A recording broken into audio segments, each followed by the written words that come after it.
하고 생명의 성장에 대한 부분을 좀 보겠습니다. 성경에서 참 제일 귀한 책을 로마서라고 많은 학자들이 말하고요. 그 중에서 귀한 장이 8장이라고 하고, 그러니까 참 로마서를 모든 성경에서 참 귀한 반지라고 한다면 8장은 그 반지, 금반지, 다이아 반지에 가장 귀한 그 다이아몬드 그 부분을 8장이라고 그래요.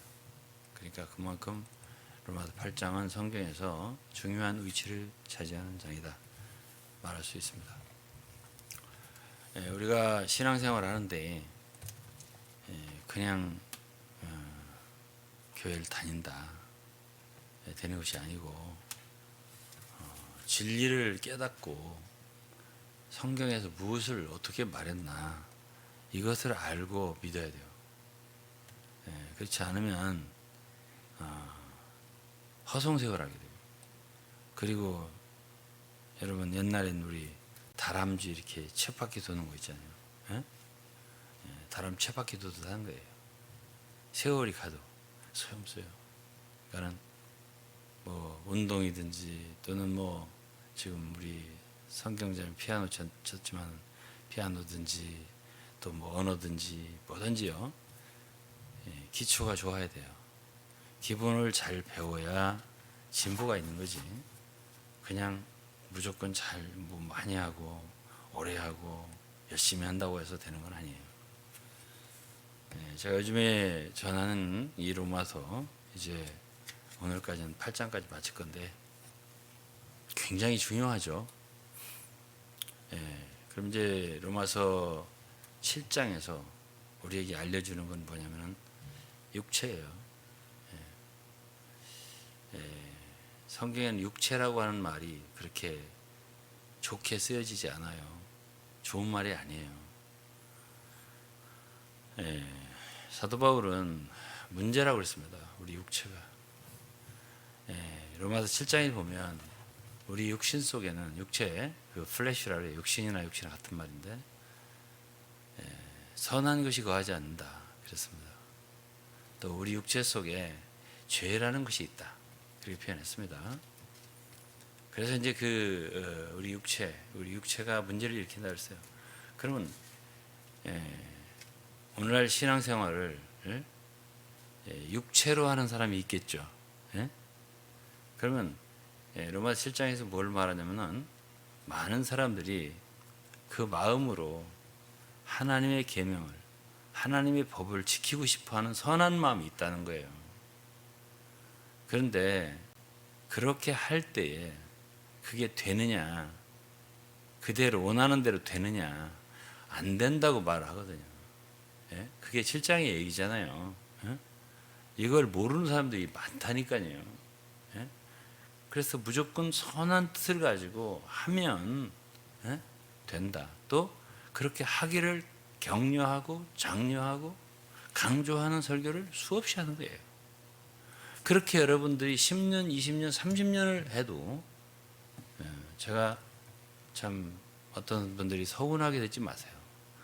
그건 하나도 영적 생명에서 자라지 않아요. 그건 소용이 없어요. 소용이 없으니까 없다고 하죠. 제가. 그래서 이제 성경에서 육체와 대비되는 말이 성령이에요. 그럼 그 사람이 육체로 사느냐 성령으로 사느냐 둘 중에 하나예요. 이것은 갈라디아서 5장에서도 분명히 얘기했어요. 육체의 소욕은 성령을 거스리고 성령의 소욕은 육체를 거스리고 둘이 서로 대적함으로 서로 원하는 걸 하지 못하게 한다고. 자, 그러면은 갈라디아 5장에도 그랬고 로마서 7장, 8장에도 그렇고 8장에 이제 그랬잖아요. 육신에 속한 자들은 하나님을 기쁘시게 할 수 없느니라 아주 결론을 내렸잖아요. 8장에. 육신에 속한 자들은 하나님을 기쁘시게 할 수 없느니라. 이것만 아니에요. 로마서 8장을 보면은 육신의 생각은 하나님과 원수가 되나니 그랬습니다. 7절이에요. 그러면 8장 7절. 생각만 해도 육신적인 생각만 해도 하나님과 원수가 되나니. 이는 하나님의 법에 우리 육신은 하나님의 법에 굴복치 아니할 뿐 아니라 할 수도 없습니다. 육신에 있는 자들은 하나님을 기쁘시게 할 수 없느니라. 그러면 누가 우리의 육체를 이렇게 아냐고요. 오늘날 그리스도인들 가운데. 그런데 7장에서 뭐를 말하죠? 우리가 계명을 선한 마음을 가지고, 우리 마음의 법이라고 그랬어요.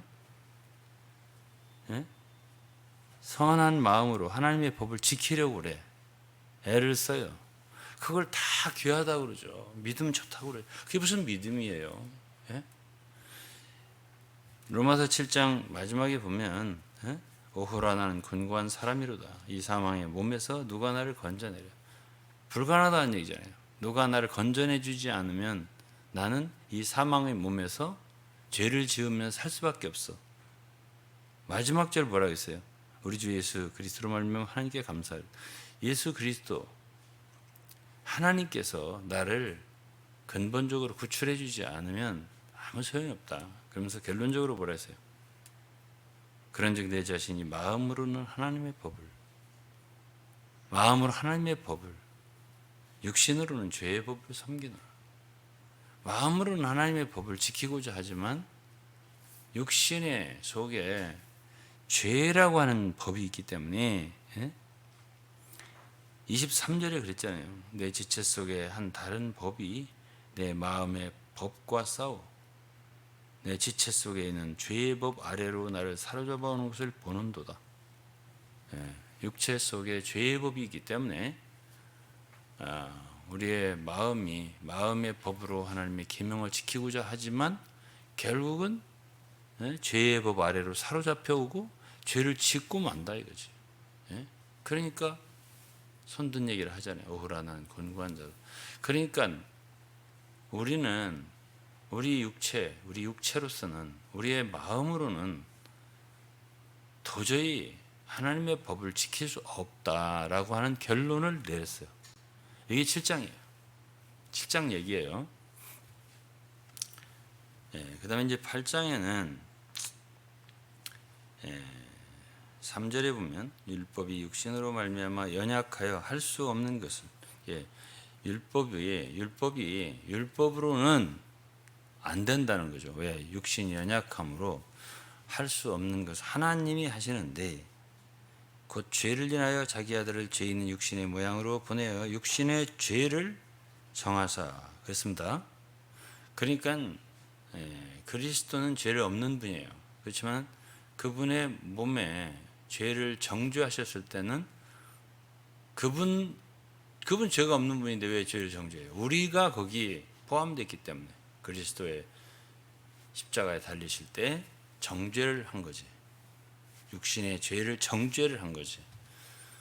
그렇기 때문에 여러분과 우리는 이미 이걸 아셔야 되는데 우리의 육신의 죄는 우리 육신은 이미 하나님에 의해서 정죄된 거예요.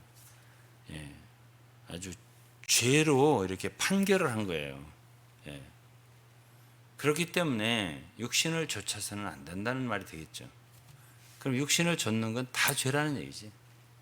이제 갈라디아서 5장에 16절 있잖아요. 5장 16절에 내가 이르노니 너희는 성령을 좇아 행하라 그랬잖아요. 그냥 육체의 욕심을 이루지 아니하리라. 이제 성령과 육체가 대비되잖아요. 제가 말한 것처럼 육체의 소욕은 성령을 거스르고 성령의 소욕은 육체를 거스르니 이 둘이 서로 대적함으로 너희의 원하는 것을 하지 못하게 하려 함이라. 너희가 만일 성령의 인도하시는 바가 되면 율법 아래 있지 아니하리라. 그러니까 성령의 인도하시는 바가 되어야 한다는 뜻이죠.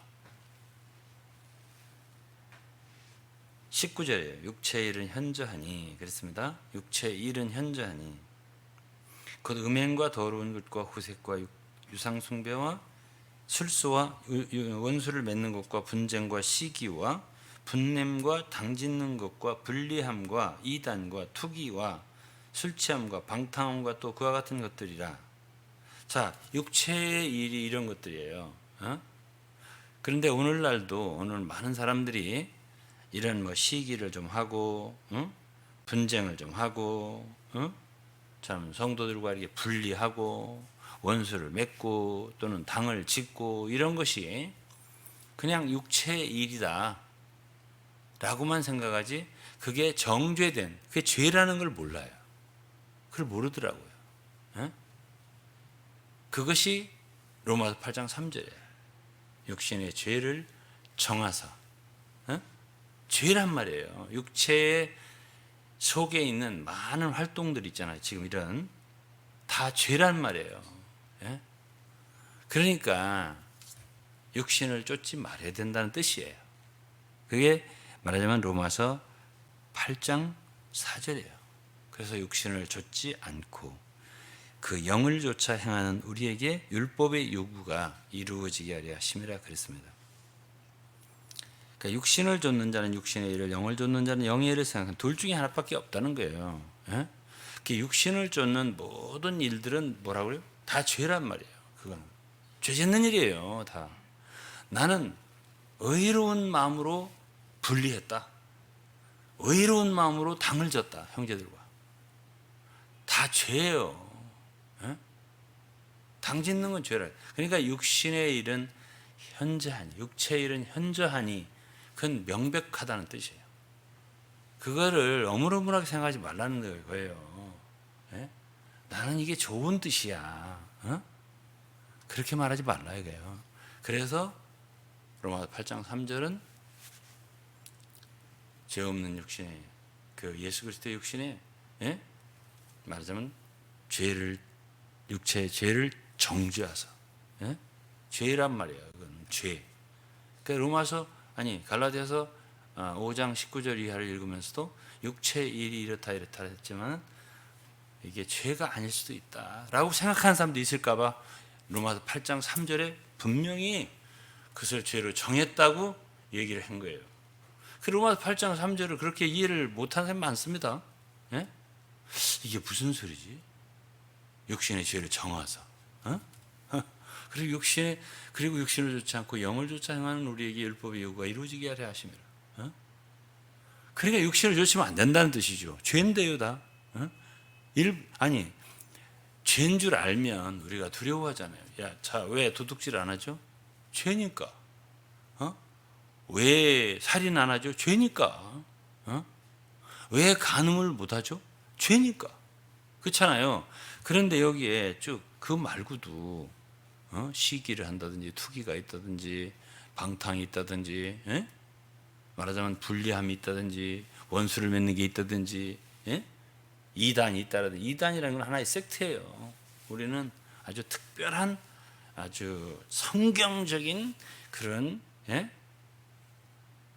성경대로 믿는 특별한 무리다라고 이렇게 자기를 섹트화하는 거 있잖아요. 자기들을 카테고라이즈하는 거, 스페셜라이징 하는 거, 그게 바로 이단이라고 하는 거예요. 이단이라고 하는 게 꼭 적그리스도, 그리스도를 대적하고 이런다고 되는 게 아니라 전체적인 그리스도의 몸에서, 전체적인, 어쨌든 그리스도의 몸 하나라고 했죠, 성경에서.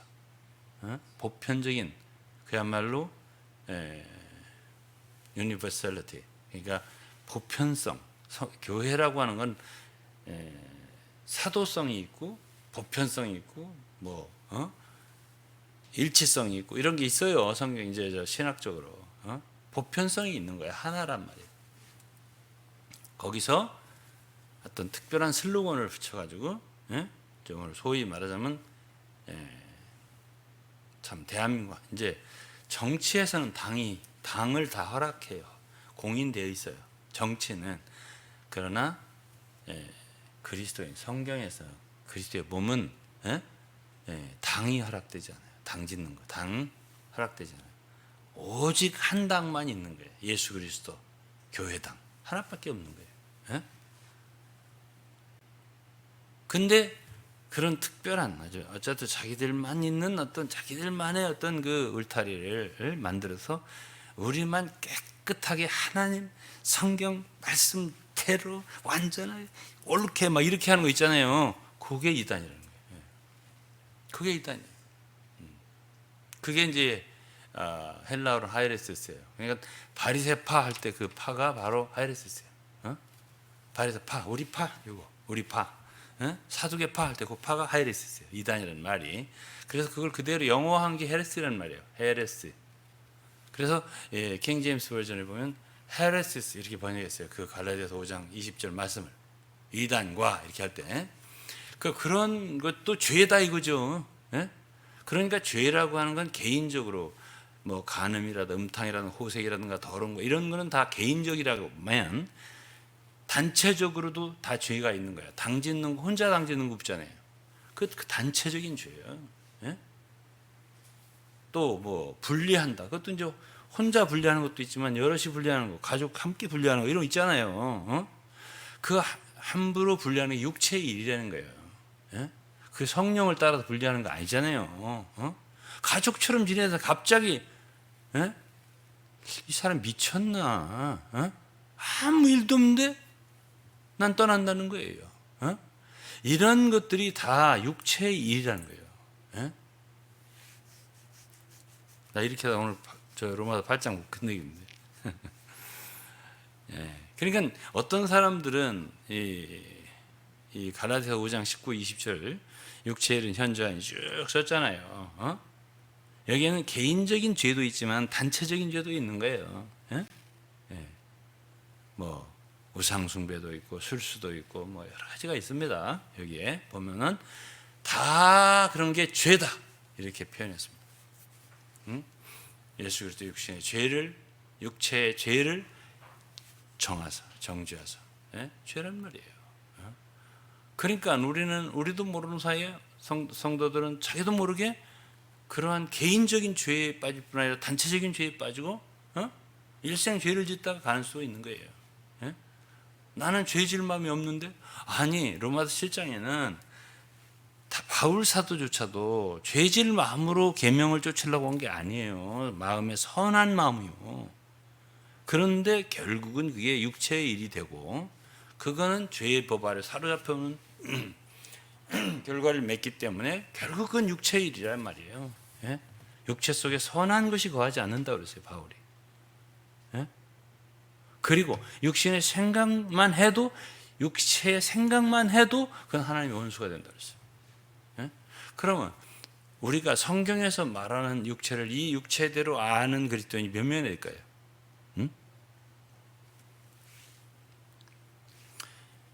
우리가 사탄을 마귀를 대적하듯이 두려워하고 마귀의 시험이 될까 봐 두려워하잖아요. 육체를 그렇게 두려워하는 사람이 몇 명이나 되겠냐고 말이에요.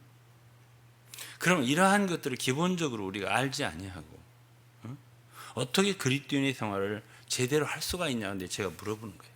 여러분들에게.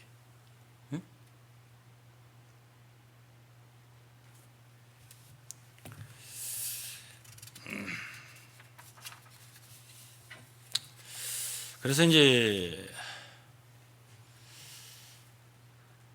로마서 8장에서 중요한 거는 1절부터 이제 2절에 보면 그리스도 예수에 있는 안에 있는 자는 결코 정죄함이 없다. 이게 1절이고 그 다음 2절은 그리스도 예수 안에 있는 생명의 성령이 죄와 사함의 너를 해방하였다 그랬어요. 그리스도 예수 안에라고 하는 말을 제가 지난주에 했어요. 굉장히 중요한 말이라고. 우리가 어떻게 생명의 성령의 법이 우리 안에 역사해서 죄와 사함의 법에서 우리를 해방하냐면은 우리는 그리스도 예수 안에 있을 때 내 안에 거하라. 요한복음 15장 말씀이죠. 그것은 우리가 그리스도 예수 안에 있으면 다 해결된다는 뜻이에요. 그럼 그리스도 예수 안에 거한다. 그리스도 안에 있다. 이건 무슨 뜻이냐고요. 그것은 그리스도와 우리의 관계가 떨어지지 않고 항상 말하자면 긴밀한 연결관계에 있다는 뜻이에요. 그것이 요한복음 15장에서 말했잖아요. 내 안에 거하라고 하고서 그 다음에 하는 말은 너희가 나를 떠나서는 아무것도 할 수 없다. 가지가 포도나무에 있는 것처럼 붙어 있는 것처럼 붙어 있으면 그러니까 주님과의 관계죠. 포도나무는 주 예수고 우리는 가지니까 어떻게 우리가 그 안에 거하냐고요? 그것은 늘 주님과 우리가 지속적인 관계를 가지고 연결을 가지고 생활한다는 뜻이에요. 그렇게 될 때 걱정하지 말아야 겠죠. 왜 그러냐면 우리 안에서 그리스도 예수 안에 있는 생명의 성령의 법이 있기 때문에 사망의 죄와 사망의 법에서 해방한다는 뜻이에요. 그러면서 사도 바울은 육체를 알려주잖아요. 우리 육체. 왜 그러냐면은 우리가 그리스도 안에 거하면 나도 너희 안에 거하리라. 주님이 거하셔요. 우리 안에. 그런데 여기서 사도 바울이 좀 더 자세하게 설명하고 있는 게 뭐냐? 한시라도 육신을 쫓아서는 안 된다는 뜻이고요. 육신의 생각도 한시라도 해서는 안 된다는 뜻이고요. 늘 붙어 있으려면 생각이 중요하다. 이걸 얘기했어요. 생각이. 뭘 생각해냐? 육신을 좇는 자는 육신의 일을 생각하고 영을 좇는 자는 영의 일을 생각한다 그랬습니다. 어떻게 늘 붙어 있느냐? 제가 이것도 이제 얘기를 쭉 지난주에도 했는데 생각이 중요하다. 뭘 생각하냐? 육신의 일을 생각하지 마라. 마태복음 16장에 보면 주 예수께서 십자가에 돌아가실 것을 예언해 제자들에게 가르쳤어요. 그리고 사흘 만에 부활할 거라고. 대제사장 서기관들 이런 자들이 나를 십자가에 못 박을 거라고. 그때 베드로가 뭐라 했죠? 주여 그리 마옵소서. 결코 그런 일이 주님께 미쳐서는 안 됩니다. 이렇게 말했을 때 주님 뭐라 했죠? 사단아 내 뒤를 물러가라. 넌 나를 넘어지게 하는 자다. 이러면서 내가 하나님의 일을 생각지 아니하고 사람의 일을 생각하는도다. 그러면서 주님이 가르치시는 것이 너의 혼을 너를 부인하지 않으면 너의 목숨을 부인하지 않으면 버리지 않으면 나의 십자가를 지고 나를 쫓지 않으면 안 된다. 나를 따르려면 너 자신을 부인하고 나를 따라야 된다. 거기서 이제 그것이 혼이라는 뜻이에요. 우리의 생각을 우리를 위한 생각이죠. 우리 인간 중심의 생각 그거를 버려야 된다. 고린도서 3장에도 있잖아요. 위의 걸 생각하고 땅의 걸 생각하지 말라고. 왜 그러냐? 이는 너희가 죽었고 너희 생명이 그리스도와 함께 하나님 안에 감춰있기 때문에 너희 생각이 중요하다. 생각이. 결국 우리의 생각이 늘 새로워지는 게 변화되는 거예요. 이건 에베소 4장 23, 4, 5절에 있어요. 우리의 생각이 새롭게 돼야 한다고. 우리의 생각이 중요하다. 뭘 생각하냐 이거죠. 늘 우리가 영의 생각하고 참 주의 일을 생각하고 영의 일을 생각하고 이렇게 생각하는 사람이 어떻게 된다고요? 이제 9절부터 보면 만일 너희 속에 하나님의 영이 거하시면 너희가 육신에 있지 않고 영에 있나니 9절 말씀이에요. 어떤 사람이 하나님의 영이 거하냐고요. 그러니까 그리스도 이제 1절, 2절을 못 말한다겠죠. 그리스도 예수 안에 거하는 사람을 얘기하는 거예요. 정죄함이 없고 무력함도 없고 그야말로 죄와 사망에 해방되고 이런 얘기 1절, 2절이에요. 그건 그리스도 예수 안에 있는 거예요. 그럴 때에 그런 사람들은 생각을 조심하라. 육신은 이러이러한 거니까 육신 생각하면 안 된다. 이렇게 말하고 그렇게 늘 그리스도를 생각하고 영의 생각을 하고 이러는 사람들에게 어떻게 한다고요? 그리스도께서 거하신다. 내 안에 거하라. 나도 너희 안에 거하리라. 그럼 그 사이에서 약간 설명이 필요할 거 아니에요. 이 설명이 8장에 있는 거예요. 영의 일을 늘 생각할 때 그리스도께서 여러분 안에 거하시는 것에 대해서 걱정하지 말라는 거예요. 그럴 때 그분은 거하신다는 거예요. 그래서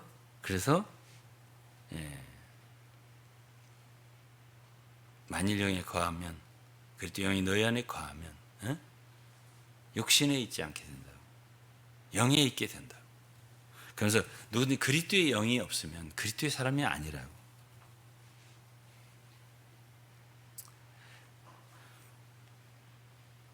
그 다음에 이제 12절 보겠습니다. 그러므로 형제들을 우리 빚진 자로 돼 육신에 져서 육신대로 살 것이 아니니라.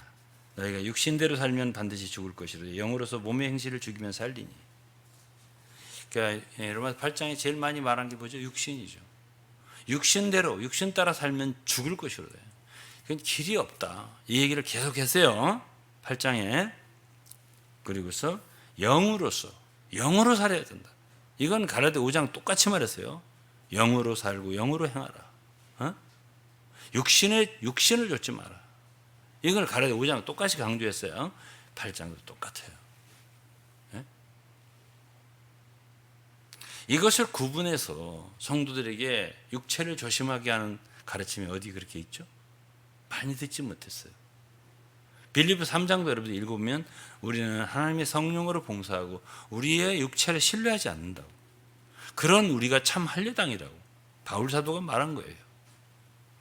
그럼 육체와 성령에 대해서 이렇게 정확하게 확실하게 구분을 해주지 않으면 성들이 뭐 육신을 가지고 육체로 살겠다고 하지 않아도 내가 내 뜻으로 내 힘으로 내 원함으로 하나님의 뜻을 이루겠다는 다 육체예요. 그거는 그것이 그렇게 두려운 결과를 가져오고 죄의 결과를 가져온다. 하나님과 원수된다. 이렇게 가르치는 생각 들어보셨어요?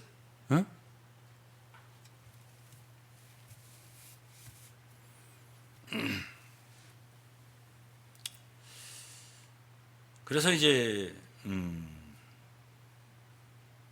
육신대로 살면 반드시 죽을 것이로다 그랬어요. 영으로서 몸의 행실을 죽이면 살리니. 죽는 길이 뭐고 사는 길이 뭔가를 얘기해 줬어요. 그러면서 14절에 무릇 하나님이 영으로 인도함을 받는 그들은 곧 하나님의 아들이라. 결국은 구원 받았다고 하지만 좋아요. 구원 받았으면 좋은데 구원을 받았는데 당신들이 육체로 사느냐 아니면 영의 인도함을 받아 사느냐. 영의 인도함을 받아 살아야 바로 하나님의 아들이라고. 하나님의 아들, 진짜 하나님의 아들 생활을 하는 거래요. 이것이 14절이 말씀이에요. 구원 받았다. 그것만 가지고 계속 1년 내내 죽을 때까지 강조한 사람들이 있던데 그것만 가지고 얘기하면 안 돼요. 그건 로마 3장까지 그 얘기예요. 로마서는 3장까지만 있는 게 아니고 5장, 6장, 7장, 8장까지 왔잖아요. 당신이 영을 좇아서 사는 것을 알지 못해. 하나님 영의 인도함을 받아 살지 못해. 그럼 하나님 아들로 사는 게 아니에요. 그리스도 영이 여러분 안에 거하잖아. 그러면 그리스도의 사람도 아니에요. 이건 제가 말하는 게 아니죠.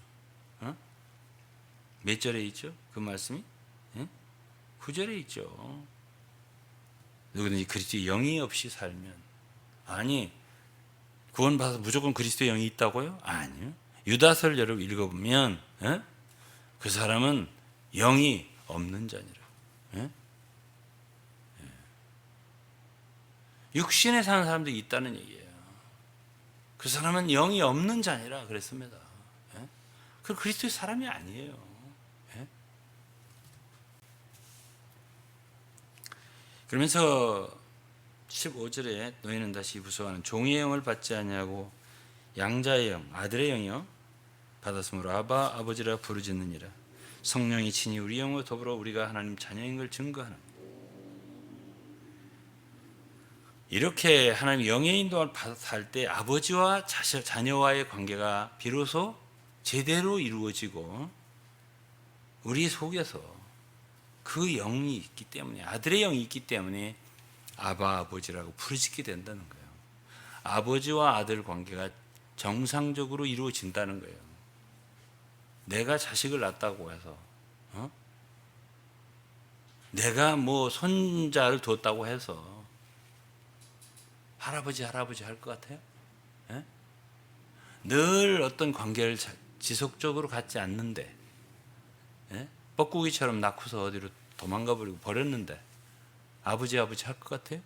예? 그거는 난 건 맞아요. 예? 난 건 맞는데, 예? 자식 노릇을 안 했고, 예? 결과적으로는 아버지를 부를 수 없는 거예요. 예? 여러분, 잘해야 아버지 소리도 제대로 듣는 거고, 잘해야 할아버지 소리도 듣는 거고, 그런 거예요. 이거 관계가 좋아야 돼. 예? 관계가 늘 관계가 좋아야 돼. 예? 제가 그랬잖아요. 중국말로 관시라고. 그게 중요한 거라고. 늘 관계가 좋아야 돼요. 그 다음에 이제 17절서부터는 자녀이면 또한 후사, 하나님의 후사다 했습니다. 후사라고 하는 건 상속자라는 뜻이에요. 그러니까 로마서 8장에는 계속 진부합니다. 자녀로 만족하지 마라. 이게 이제 자녀 생활하는 것도 이게 쉽지 않은 거예요. 여기까지도. 근데 바울사도는 여기서 그치지 마라. 상속자까지 나가야 된다. 그러니까는 뭐 대기업이 있다 할 때 자식들 모두에게 다 상속해 주는 거 아니잖아요. 상속자가 있잖아요. 그만큼 자격이 있어야 돼. 그래서 이제 그 부분에 있어서는 그리스도와 함께한 후사니 우리가 그와 함께 영광을 받기 위해 고난도 함께 받아야 할 것이니. 그러니까 우리가 그리스도인으로서 예수 그리스도를 믿으면 구원을 받아요. 그리고 이제 하나님의 영의 인도를 받아 살면 자녀로 살아요. 그런데 영광의 상속자들이 되는 것은 고난이 필수적이에요. 이게 이제 로마 8장에 나오는 거예요. 좀 힘이 들어야 돼요. 그냥 너무 날 뭐라고 그냥 항상 느슨하게 편안하게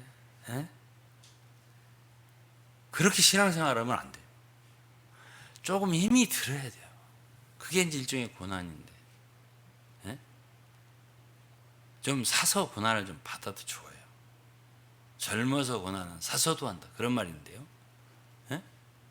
주님을 위해서 좀 힘을 쓰면 좀 어때요? 저는 요즘에 이제 일주일에 설교를 네 번 합니다. 내가 잘 아는 나보다 2살 어린 목사님이 하나 있는데 유명한 분이에요. 이름만 되면 다 아실 텐데 이제 은퇴를 하셨어요. 우리 때 다들 은퇴를 하잖아요. 그래서 저는 요새 3주에 한 번 설교합니다. 그러더라고요. 나는요 4번을 해요. 주일날 한 번 하지, 수요일날 한 번 하지. 그 사이사이 영어로 2번을 해요. 제가요 가끔 제 아내한테 영어 설교를 준비하고 이제 할 때 이제 아들 목사가 이제 그걸 이제 녹화를 하잖아요. 나 눈이 쑥 들어갔네. 눈이 침침해져요. 기운을 다 쏟으니까 그래요. 그러다 요즘에 이제 몽골어를 조금씩 이제 해보려고 하는데, 그러다 그냥 머리가 쥐가 날라고 하더라고. 이야, 이게 이렇게 어렵네. 왜냐하면 이제 못 가니까, 코로나로 인해 못 가잖아요, 외국을. 그게 우리가 할 수 있는 게 있어야 돼요. 최선을, 우리가 최선을 다해야 할 거 아니에요. 그거는 우리가 언어를 해서, 지금은 뭐 유튜브 시대니까, 컴퓨터 언어가 있고, 핸드폰 다 있고, 그러니까 다 들을 수 있잖아요. 누구든지. 뭐든지 그 시대에 따라서 사람이 바뀌어 나가자면 살아남지 못해요. 회사도 그렇고 기업도 그렇고 다 그래요. 우리가 그 상황에 최선을 다해야 할 거 아니에요. 할 수 없으면 몰라도 할 수 있다면 해야죠. 내가 무엇을 할 수 있을까? 내가 무엇을 할 수 있지?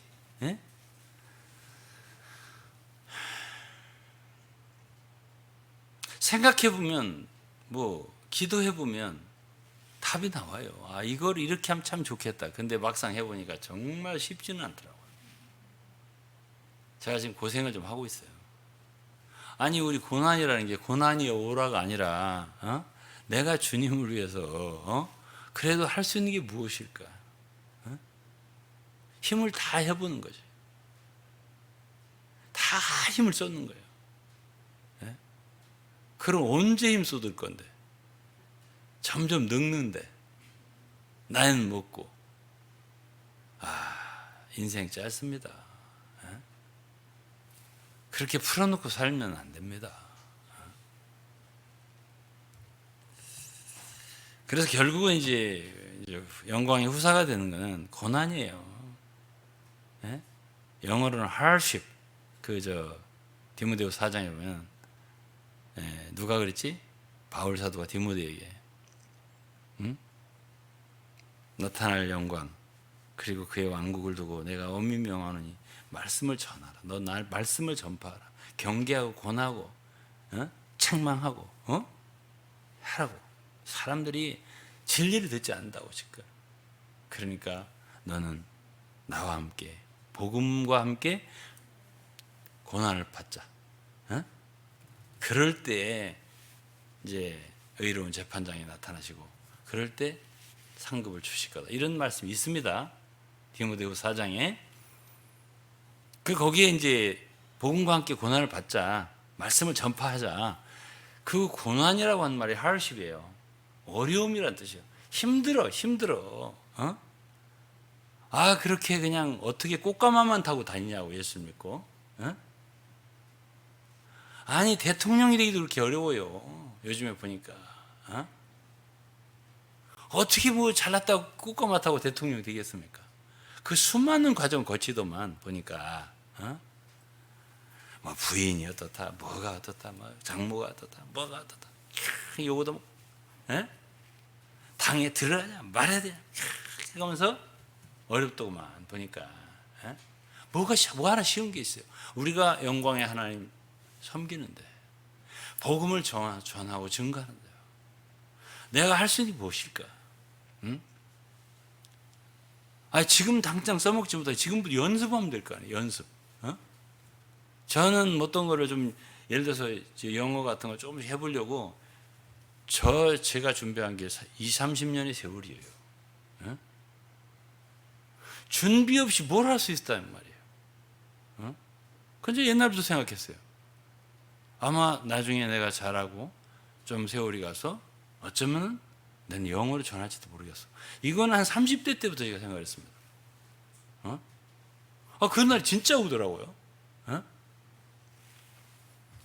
그러면 이 언어라고 하는 거 하나만 얘기해도 그게 쉽지 않습니다. 안 쉬워요.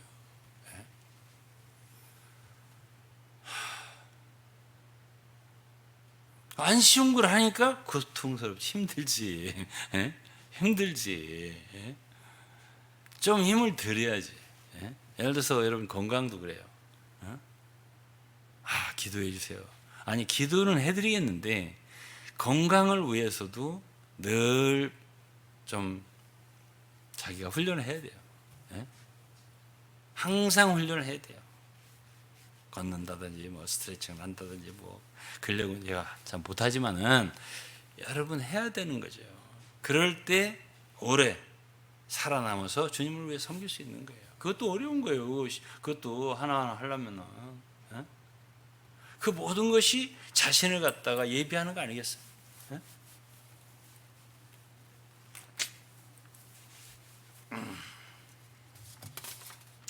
그런데 이제 이렇게 참 고난을 받고 그러면서 이제 성들이 참 자녀에서 이제 후사로 이렇게 되어가는 과정,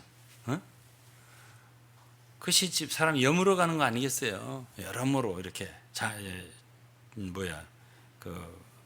구비가 되어가는 거예요. 하나님이 후사가 되도록. 아무한테도 물려주겠어요, 기업을? 부모가?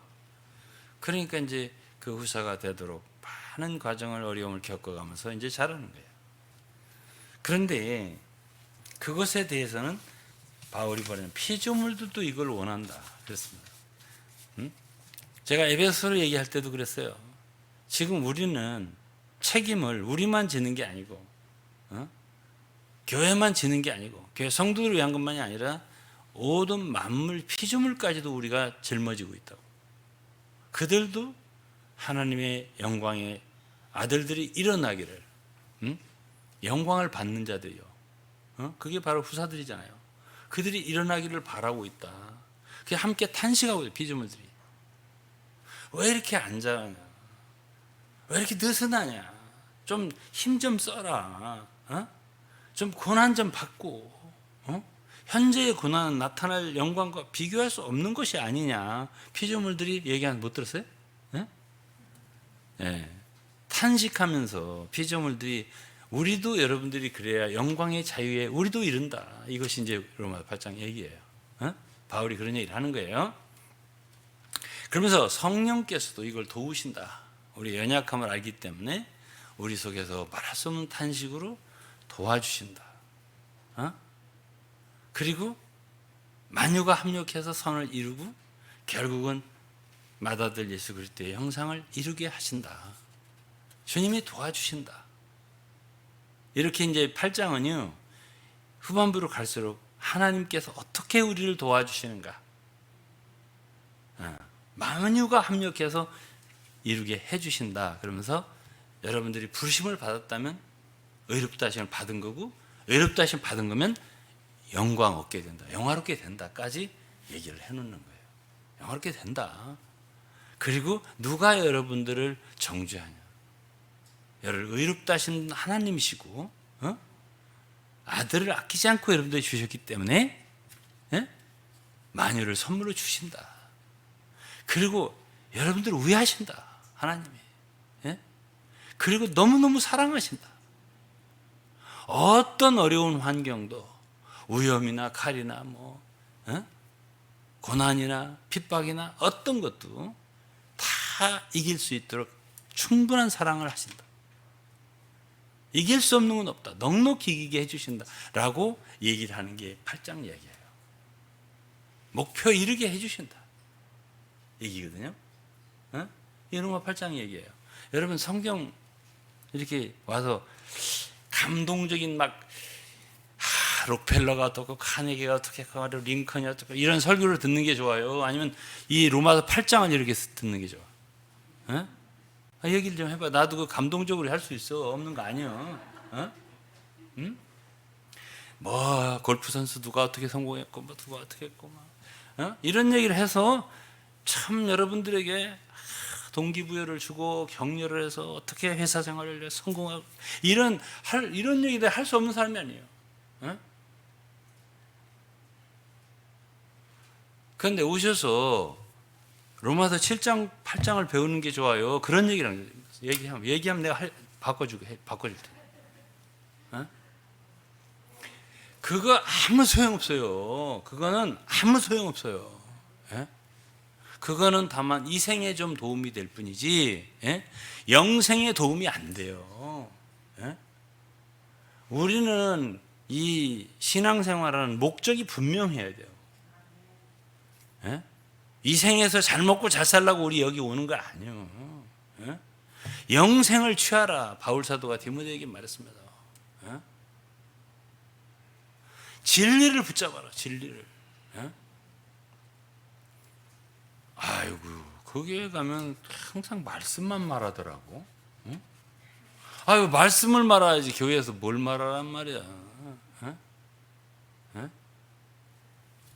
여기는 인문학 강의하는 데가 아니고요. 인생 성공 철학을 얘기하는 데가 아니에요. 여기는 하나님의 말씀을 증거해 주는데요.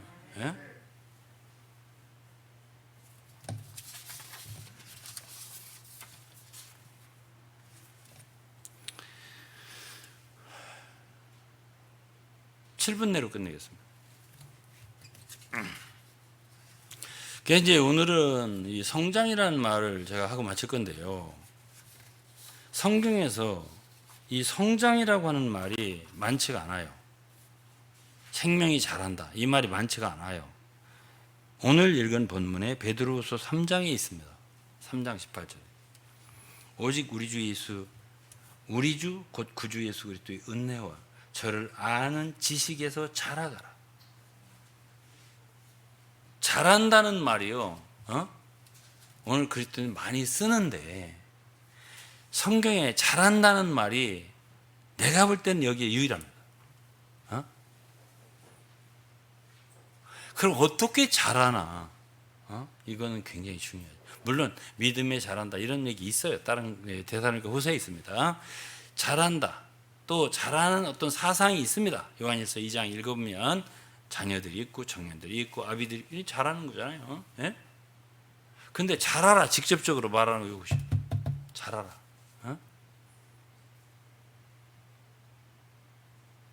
근데 무조건 잘하는 게 아니에요. 우리 주 곧 구주 예수 그리스도 은혜를 알아야 돼요. 은혜 안에서 잘하는 거예요. 그리고 저를 아는 지식에서 잘하는 거예요. 이 두 가지가 있어요. 응?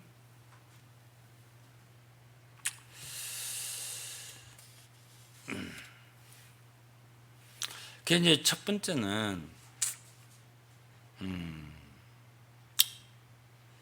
알아야 할 게 뭐냐면은 진리를 알아야 돼요. 이제 믿음 안에 잘한다고 했죠, 제가.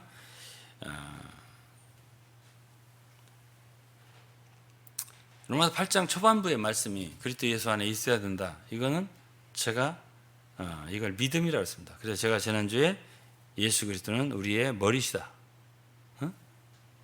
또 포도나무시다. 이 말 했어요. 그럼 이러한 말씀은 한 번 듣고 끝나면 안 되고 늘 그리스도와의 관계를 우리가 갖기 위해서 기도를 해야 돼요. 주님, 당신은 나의 머리십니다. 자꾸 염려가 들어와요. 내가 계획하고 구상하려고 들어와요. 그럴 때마다 주님께 기도를 해야 돼요. 주님, 여전히 당신이 나의 머리십니다. 어제 했어도 괜찮아요. 월요일 날 그렇게 기도했어요. 화요일 날 해도 괜찮아요. 수요일 해도 괜찮아요. 맨날 해도 괜찮아요. 너무 많이 한다고 해서 미안해 할 거 없어요. 하나님께. 그냥 늘 기도하면 돼요. 늘 그렇게. 그것이 주님과 연결된 비결이에요. 그럴 때 우리는 말하자면 옛날 난 어렸을 때 나무 하러 다녀봤는데 불 때는 나무. 근데 우리가 산 밑에 살면 그냥 이렇게 산 가지고 이렇게 산에서 갔다가 떼면 되는데 멀으니까 집이. 지게를 지고 다녔어요. 학교도 못 다니고 중학교 1학년 때. 농사꾼 될 뻔했는데 어떻게 제가 여기가 있네.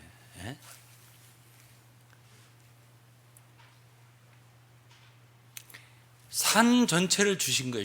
주님은 산을 줬지 그냥 필요할 때마다 요거 나무 요거 가지고 떼갖고 오늘 살아라 이렇게 한 게 아니에요. 그러니까 우리 겸손이라든가 온유라든가 거룩 필요한 거 인내라든가 이런 거 있잖아요. 난 안 돼. 이건 되는데 저건 안 돼. 이런 게 있었잖아요. 그리스도께서는 그분 자신을 우리에게 주셨기 때문에 그분이 우리의 지혜가 되셨어요. 고린도서 1장 30절이에요. 그러니까 필요하면 우리는 주님이 나의 지혜니까 그냥 찾아 쓰면 돼요. 산에 가서 나무 헤아오면 돼요. 그냥 바로 산이 우리 집이니까 가서 떼면 돼요. 이런 것처럼 성경에서 우리에게 알려주는 것은 그냥 주님이 소매상처럼 이것저것 필요한 대로 하나씩 주는 게 아니라 아예 그냥 백화점 도매상 다 준 거예요. 그리스도를 주셨으면 다 준 거예요. 왜? 그리스도는 우리의 의로움, 거룩함, 구속함, 지혜 모든 게 되니까. 아무리 책을 많이 읽어서 그래서 머리가 좋아, 학교를 많이 다녔어, 좋은 대학 많이 다녔어, 좋은 학교 선생님한테 배웠어. 그보다도 더 지혜로운 분이 그리스도예요. 그럼 내가 어떻게 지혜로울 수 있지? 그리스도를 얻으면 돼요. 그리스도와의 관계가 정상이야. 내가 늘 주님 당신이 나의 머리이십니다. 아니 그리스도보다 머리 좋은 분이 어딘데? IQ가 130이니 40이니 난 90이니 80이니 그 얘기할 거 없어요. 그리스도를 내가 머리로 삼으면 돼. 여러분들이 안 믿어서 그렇지 믿어보세요. 그리스도가 나의 머리로, 당신 머리를 여러분들의 머리라고 생각을 해. 믿어. 그러면 주님이 나 왜 이렇게 갑자기 머리가 좋아졌나? 그거 1초 사이에 되는 겁니다. 그거 오래도 안 걸려요. 그래서 내가 굉장히 지혜로운 사람이 되는 거지. 아니, 이렇게 좋은 예수를 믿었잖아요. 그게 믿음이라니까요. 그리스도가 나의 머리구나. 그리스도가 나의 포도나무, 나의 가지구나. 그리고 그리스도 속에 있는 그 모든 진액이, 포도나무 진액이, 무슨 그 포도나무에 그 무슨 동맥 경화가 있겠습니까? 그 진액이 흘러오는데 조금만 흘러들어오겠습니까? 그냥 다 들어온다고, 다 들어온다고. 그리스도의 예수가 다 들어온다고, 나한테. 거룩함, 의로움, 성결, 지혜, 인내. 나는 인내가 안 된단 말이야. 인내? 그리스도의 인내. 그리스도께서 이 땅에 사실 때 인내하셨던 그 인내가, 내가 오늘 주님과의 관계만 정상적으로 갖고, 혹은 내가 정말 인내가 안 돼, 어떤 때, 그러면 주님께 그때 기도를 하는 거죠. 어떤 원칙으로? 젊은 관은 그 가르쳤잖아요, 제가. 그런 것처럼, 주님, 이건 내가 안 되는 거네요. 제가 하려고 하지 않겠습니다. 이거 주님이 저를 위해 해주세요. 그럴 때 주님이 해줘. 똑같은 원칙이에요. 그러니까 그거 한 가지, 내가 한 가지 부족한 걸 얘기하라고 했잖아요. 근데 그게 처음 하나를 이렇게 돌파하는 걸 내가 가르친 거지, 그게 다 된 게 아니에요. 그거 한 가지를 돌파를 했어요. 그러면 나머지도 다 그 식이라고 얘기해요. 그게 성장이 뭐냐? 성장은 여러분들이 한 번 했잖아요. 그렇게 하나를 이겼잖아. 하나를 통과했어요. 그러면 2, 3, 4, 5, 9, 10 이렇게 통과를 해. 범위가 넓어지죠? 그걸 성장이라고 하는 거예요. 내가 좋아져? 여러분의 육신은 안 좋아져요. 안 변해요. 여러분 변하는 사람 봤어? 안 변해요. 그러나 제가 말씀드린 그리스도의 승리를 배웠어요. 이렇게. 나를 내려놓고 항복하고 그리스도께서 우리 안에 사시게 하는, 그리스도께서 우리 안에 향하시게 하는 이 비결을 배웠네. 그 한 가지 한 가지를, 과거에는 내가 5가지를 주님께 맡겨서 주님이 내 안에 해주셨는데, 이제 시간이 지나서 더 발견하는 거예요. 우리의 약점을. 이것도 내가 문제가 있었구나. 이렇게 그걸 더욱더 많이 발견하게 되는 사람이, 그리고 주님께 그것을 처음 원칙으로, 누가복음 18장의 그 원칙으로 이것도 대입하고 저것도 대입하고 해서 더 많이 그리스도께서 우리 안에 사셔서 우리를 위해서 행해 주는 것이 많을 때, 그것을 갖다가 성장이라고 하는 거예요.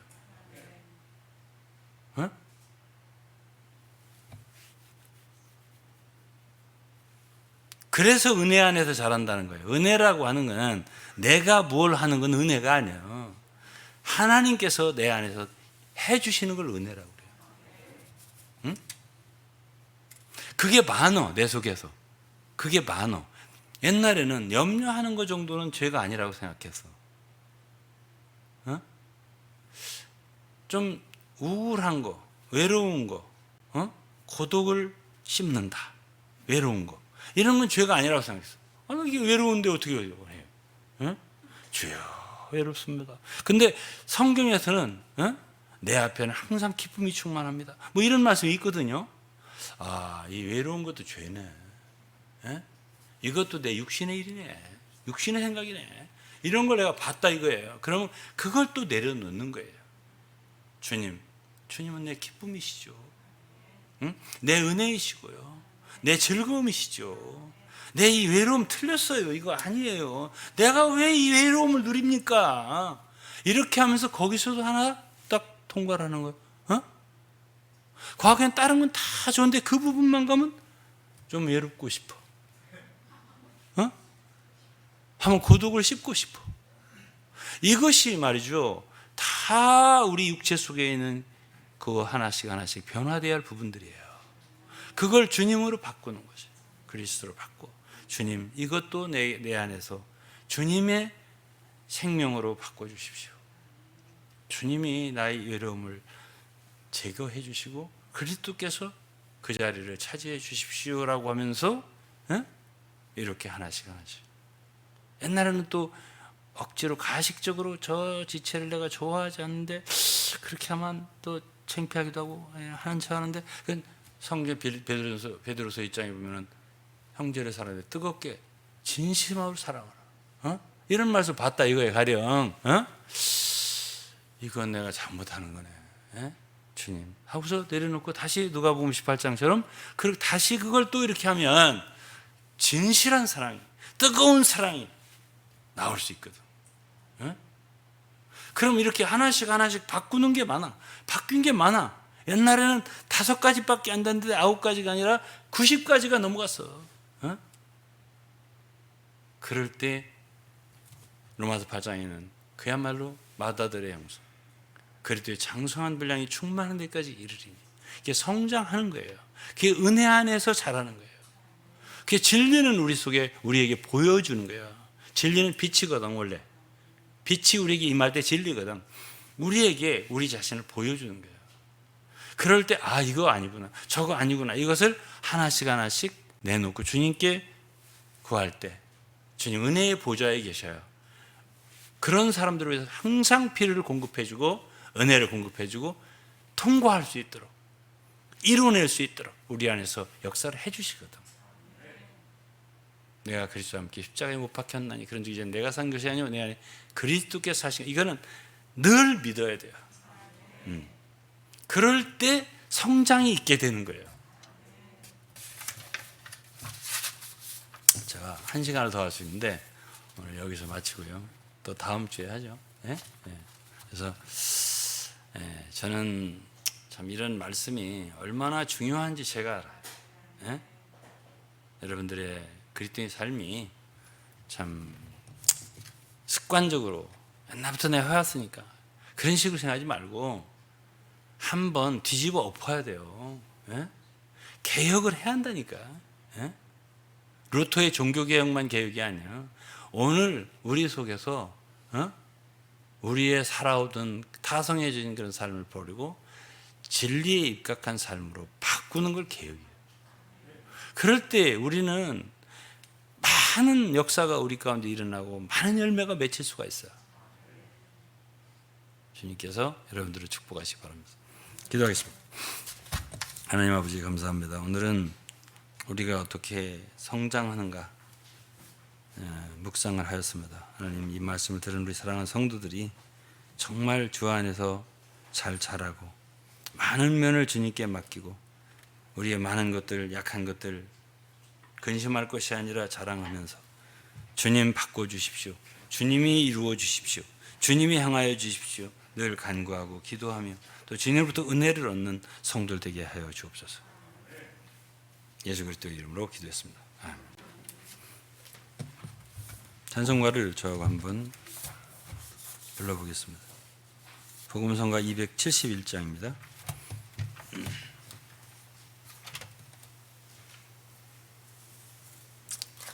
우리 같이 일어나서요 간구하는 마음으로 불러보시죠. 271장.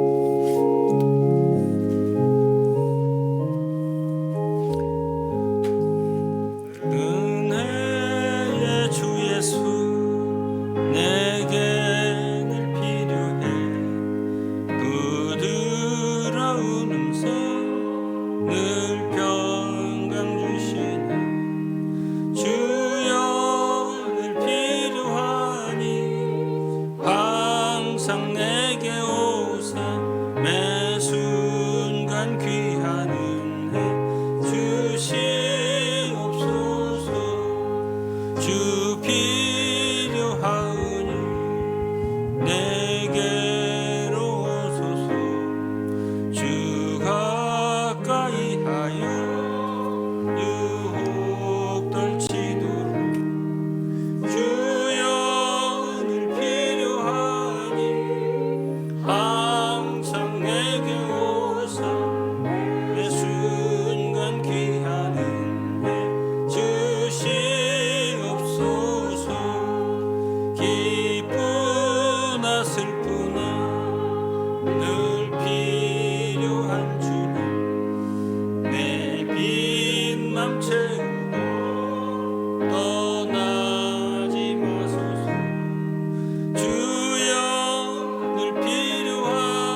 4절입니다.